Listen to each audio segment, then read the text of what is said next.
Lapu-Lapu City Council may hulagway nga super spreader event ang nahitabong distribution sa financial assistance tungod sa ilang gihulagway nga kakuwang sa sistema. Siluan meron din na dunay live report. May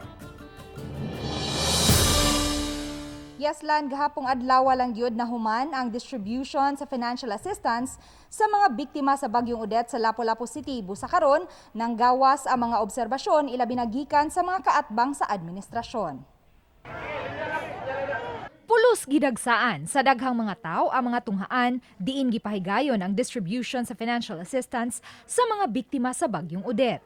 Niadtong Biyernes, dungan nga gipahigayon ang distribution sa financial assistance sa 11 ka mga gagmayng barangay sa mainland nga gilangkuban sa Barangay Ibo, Buaya, Punta Engaño, Agos, Poblasyon, Maribago, Pahak, Kalawisan, Paho ug Luok. Samtang pagkasabado mao ang schedule sa Marigondon, Bangkal, Gunob, Pusok ug Babag. Ug kagahapon mao sa Barangay Basak, Mactan ug Kanhulaw. Gihulagway ni Consejal Fabiano Bobit Hias nga usa kini ka super spreader event nga gihimo sa lokal nga kagamhanan. Grabe ka dasok, grabe ka walay sistema ang pag-distribute sa maong assistance. So mao ginay katuyuan unta sa ato ang konseho. Di lang gid ko kasabot. Kami dili mi makasabot og nganong di man siyang gusto nga madirekta unta sa barangay. Ang tao walang wala. Kita ka. Ang tao nagpuros tanan ang iyan kwarta. Mga tuna. Pero wa na ko pasagdi. Dito ko, itabang ko. Ubanay pa unta sila utabang. Aron mapasi madali na to ang atong pag-apod-apod.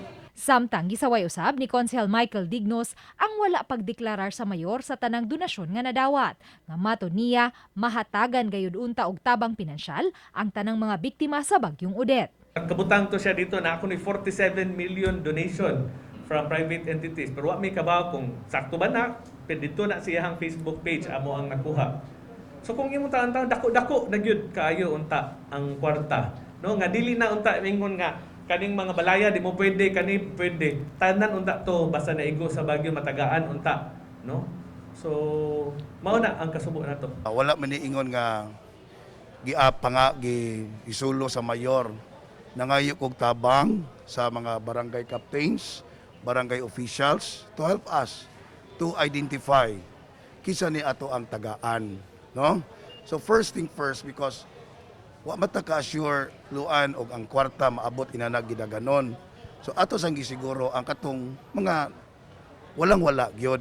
Base sa anaa sa master list sa CSWD Lapu-Lapu City, adunay 87,526 nga mga apektadong panimay sa Bagyong Odette nga mga taga-mainland. Mag-schedule ta og hinatagay kay daghan pa man kayo ni.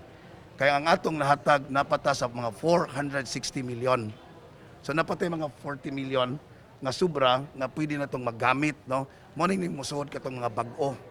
Katong mga nasuod na to sa second batch. Mo na to kitan-aw ron nga.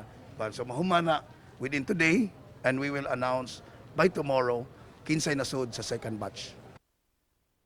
Lan sa pagakutlo ning balita, wala pa makahatag ang CSWD Lapu-Lapu City sa talaan sa tanang mga nakaklaim o wa pa nakaklaim tungod kay padayon pa nilang gi-consolidate ang tanang mga listahan. Apan subling gipasalig sa mayor nga mahatagan gayud ang tanang mga biktima sa Bagyong Odette nga may gihuptan nga Certificate of Residency and Indigency. Lan? daghang salamat Luan May Rondina.